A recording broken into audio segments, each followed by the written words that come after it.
सलग कारवाई चालूच आहे ही। मध्यंतरी आम्ही 2 दिवस आम्ही टपऱ्यावरची कारवाई घेतली, ज्या ठिकाणी गुटखा, विडी, तंबाखू किंवा संशयित अशी ड्रग्ज विक्री होऊ शकते अशा ठिकाणच्या टपऱ्यावरती आम्ही कारवाई घेतली। शहरातल्या जवळपास 62 टपऱ्या आम्ही जमीनदोस्त केलेल्या आहेत पोलीस विभागाच्या पत्रानुसार।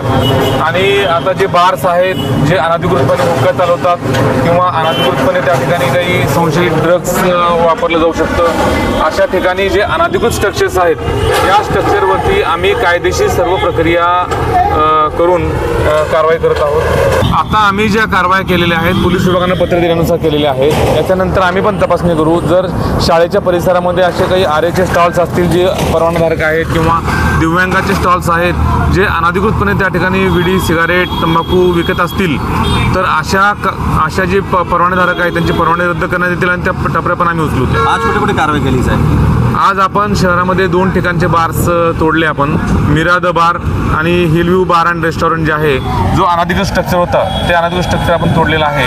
आणि कायदेशीर प्रक्रिया आपण पूर्ण करण्यासाठी मध्यंतरी 1 दिवस आपण गॅप घेतला होता, परंतु ही कारवाई निरंतर चालू राहील।